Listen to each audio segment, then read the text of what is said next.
تھے. ہم نے اپنے بڑوں سے سنا کہ کوئی لا الہ الا اللہ پڑھتا تھا, بس اتنا رہ جائے. اور معاشرے میں سن یاد رکھیں, حلال کا شوق نہیں تو حرام کا آنا ضروری ہے. حضور فرماتے ہیں ایسا دور آئے گا کہ سود کے بغیر تم معاشرے میں کچھ دیکھے گا نہیں, اور متقیوں کی پر اس کی اثر پڑے گی. سود ہی سود ہوگا, سب چیزوں میں سود. اور شروع ہو گیا یہ کیوں چھین رہے ہیں بغیر دینے کے, کیوں چھین رہے ہیں؟ حلال کا نور کا رزق کیوں چھین کے حرام کا دے رہے ہیں کہ تو طالب ہی نہیں ہے؟ اس لیے کہ جو کچھ مجھ میں دیکھنا چاہیے تو نہیں دیکھتا, سب کچھ مخلوق میں ہی دیکھتا ہے. کیسی بے نیازی اور کیسی عزت. ایک کوئی آستینے چڑھاتا ہے دادا صاحب تو کہنا بھول گیا تو کہ محلے میں میرا چلتا ہے, کوئی نام تو لے لیکن تو بھول گیا. تو بھول گیا, خدا نے تجھے اسی کے اندر ہلاک کر رکھا ہے. اللہ تجھے بتائیں گے کہ میرا ہی چلتا ہے. اس لیے محشر میں اللہ کا لے مالک, اس ملک اس دین کا کون مالک ہے؟ محشر میں کیا اکیلے کہیں گے؟ کوئی نہیں ہوگا, کوئی فرشتہ بھی نہیں ہوگا. ملک الموت کو پوچھیں گے کوئی رہا؟ حالانکہ آپ تو جانتے ہیں, خبیر ہیں کہ میری ذات اور آپ کی ذات رہی کہ تم بھی مر جا. قلدو علیہ فان, زمین کو توڑ دیں گے, آسمان کو پھوڑ دیں گے, ورقے کی طرح لپیٹ دیں گے, اور پہاڑوں کو روئی کے گالے کی طرح اڑا دیں گے. اللہ اللہ اللہ, روئی کا گالا پھوک سے اڑ جاتا ہے. اور اپنی قہاری کو بتائیں گے کہ تم نے پہاڑوں پہ نگاہیں رکھی تھی, آسمان کی طرف تمہاری نگاہیں تھیں کہ بارش یہ برسے, اللہ کریے بدلی برسے. تم نے یوں نہ کہا کہ اللہ برسائے, زبان سے تو کہہ دیا. یہاں کھیتوں پہ نگاہیں تھیں کہ گندم میں ہم کفیل ہو جائیں. سارے نظام میں امت محمدیہ تیرا اس پہ نظام تھا, انفرادی اعتبار سے تھی. ہم سب کو توڑ کر آج رکھتے تھے اور کہا واحد القہار, کیونکہ آج کا دن کا مالک رحیم ہے یا کریم ہے. یوں نے کہا اللہ اکبر. یہ اتفاق کی بات نہیں کہ قہار ہے تاکہ تمہارے شرک کو میں آج فنا کر دوں, جس پہ نگاہ رکھی اس کو بھی جلا دوں. اور کہا ہر ایک شخص بھاگ جائے گا. بیوی پہ نگاہ تھی, پھر ابس واللام اٹھائے کہا بھاگ جائے, ماں بھاگ جائے. تم نے سب پہ نگاہ رکھی تھی, آج تجھے کوئی سہارا دے اور تو تیرا کوئی بنے یہ تو نہیں دیکھے گا. اس وقت تیری آنکھیں پھٹی کی پھٹی اوپر رہ جائے گی. یا اللہ کہ آج میں مشاہدے سے ثابت کر دیتا ہوں, تجھے ثابت کرنا تھا علم اور یقین سے کہ میری ذات میں سب کچھ ہے, یہ تو نے نہ مانا. اے مخلوق آدم علیہ السلام سے قیامت تک میں مشاہدے سے ظاہر کر دیتا ہوں کہ قہار میرا ہی چلتا ہے. نبی تھر تھر کانپتے ہوں گے, یا نفسی نفسی پکارتے ہوں گے. حضور صلی اللہ علیہ وسلم فرماتے ہیں مجھے اللہ ایک تعریف اپنی ذات کی سمجھائیں گے, آپ کی دی ہوئی سمجھ سے میں ایک تعریف کروں گا اللہ, اور سجدے میں پڑ جاؤں گا. جرأت سے آگے نہیں بڑھیں گے. وقال الصوابا, ٹھیک ٹھیک بات کریں گے, جرأت سے آگے نہیں بڑھیں گے. روتے ہوئے سجدے میں پڑھ کر تعریف کریں گے.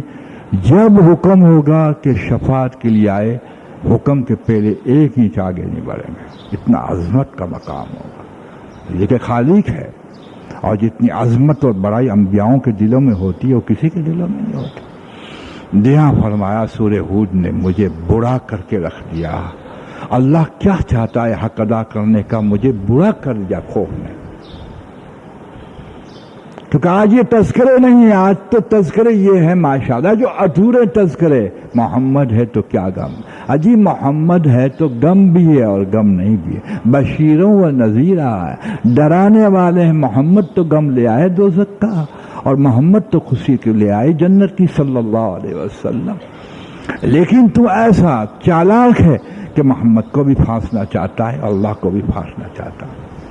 ایسا نہیں ہوگا کہ کیوں کہ محرومی تیری زندگی میں دیکھ لے. روٹی تو میں کافر کو دوں گا، تجھے ولایت سے محروم کیا، میری محبت سے محروم کیا، میرے تقوی سے محبوب کیا، مجھ سے امیدوں سے محروم، تجھے کیفیتوں سے محروم کیا. جو میرے پیارے کو نوازتا ہوں، کسی پیارے کو جا کے پوچھ لے یا پیارا بن کے دیکھ تو حیران ہو جائے گا کہ اسباب تو ہے کہ آپ دنیا میں بھی دل کو اتنا دیتے ہیں، روح کو اتنا نوازتے، لیکن تجھے اس سے غرض نہیں، اس لیے کہ تیرا یقین بن گیا، مخلوق تیرا یقین بن گیا، اور تو کہتا ہے اللہ کی اس پہ بڑی مہربانی. یہ عام بول ہیں، اللہ کی بڑی مہربانی ہے بھیا، 5-7 تو بیٹے ہیں ماشاءاللہ، موٹر ہے، بنگلہ کے. ہاں سن، سبحان اللہ، اللہ پاک نے ہاں یہ مہربانی، یہ مہربانی تو یہودیوں پہ بھی ہے. حقیقی مہربانی یہ ہے ماشاءاللہ جو اللہ صفات سے نواز دے، صفات سے اللہ نواز دے. اور اللہ نے حجت ہمارے پر قائم کر دی. اللہ حفاظت فرما، تیری دلیل تو بن جا. اگر علم نہیں تو مشاہدہ تیرے لیے حجت بنا دوں گا، اور جاہل سے جاہل ہے تو تیرے آنگن کی اشیاؤں کو حجت بنا دوں گا. کہ کیسے؟ کہ تو دیکھ، بکری خریدتے وقت دیکھتا ہے کہ دودھ دینے والی ہے نہیں، دودھ دینے والی نہ ہو تو کبھی تو بچے کے لیے خریدتا ہے کہ کیونکہ دودھ کی صفات سے محروم ہے.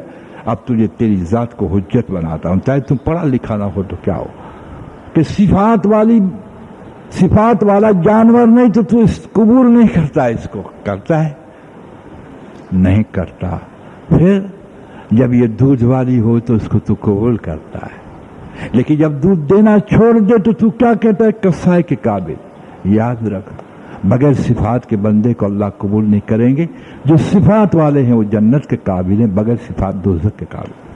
تو خود انصاف کر، تو قصائی کو کہے گا اس کو ذبح کر دو، دودھ نہیں ہے. ایک ایک چیز کو تو لے لے، گائے کو لے لے، بھینس کو لے لے، سب کو لے لے، لیکن تو خداوند قدوس کو کس درجے سمجھتا ہے کہ اپنی ذات کو اونچا کرتا ہے کہ میں صفات والوں کو پسند کرتا ہوں. تجھے اتنا بھی نہ پتہ چلا کہ وہ بھی صفات والوں کو پسند کرتا ہے، کہ تجھ میں صفات پیدا ہو جائے. پیڑ میں صفات نہیں، کاٹ دیا جاتا ہے. اللہ اکبر. جانور میں صفات نہیں، ذبح کر دیا جاتا ہے. جی ہاں، ہر نکمی صفات کے بغیر چیز بنی تو ضائع کر دیتا ہے. اس طرح سے میعاد دیے شان حلیمی سے تجھے نبھایا ہے کہ جلدی سور جا، جلدی سور جا.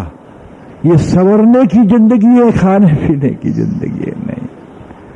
کھانا بھی اس لیے ہے کہ تجھے بننے میں کچھ تقویت ملے، پینا بھی اس لیے ہے کہ تجھے بننے میں تقویت ملے. جی ہاں، اسباب مسبب کے لیے ذریعہ بن جائے، اسباب مقصد نہیں ہوا کرتے. جی ہاں، نہیں ہوا کرتے، لیکن تو امیدوں پہ جیتا ہے. یہ ہلاکت ہے. خوف پہ جی، خوف پہ ہی جی، اور موت کے وقت امید پہ جی. اگر خوف کو تو نے نہ بڑھایا اور امید کو بڑھایا، کہیں کا شیطان نہیں رہنے دے گا. رحمت کو پہلے نہ لے، قہاری کو لے. اس لیے کہ انسان جب ڈرتا ہے تو سورتا ہے. تھوڑی سی رحمت کو لے تاکہ آگے بڑھے گا. رحمت کو لے کے تھوڑی سے بڑھے گا تو اس کا نقطہ میں آپ کو بتاؤں. اپنے نیک عمل پہ بھی تو تکبر نہیں کرے گا کہ اللہ نے قبول کیا ہوگا نہیں کیا ہوگا. اور آگے اللہ رب العزت تجھے یہ توفیق دیں گے کہ موت کے وقت تو کہے گا کہ اللہ مجھے امیدیں بخش دے گا. موت کے وقت زیادہ خوف نہ رکھ، تھوڑا خوف رکھ، اور موت زیادہ. لیکن تیری زندگی کا مسئلہ حضرت محمد صلی اللہ علیہ وسلم سے ہٹ کر رہ گیا. جس چیز میں کافر مایوس ہوتا ہے تو اس میں مایوس ہو جاتا ہے، اور جس چیز میں کافر خوشیاں منواتا ہے تو اس میں خوشیاں مناتا ہے. اللہ اکبر کبیرہ. مال ملتا ہے تو خوش ہوتا ہے. صحابہ مال ملتے تھے تو آنسو بہاتے تھے کہ حساب چڑھ گیا، اب اس کو استعمال صحیح نہیں کریں گے حضور کے طریقے پہ تو خیر نہیں. اور ہم کیا کہتے ہیں؟ مزے آ گئے. حلال پہ اتنی خوشی لینے کی اجازت نہیں ہے تو حرام پہ خوشی کرنے والا کتنا بد نصیب ہوگا.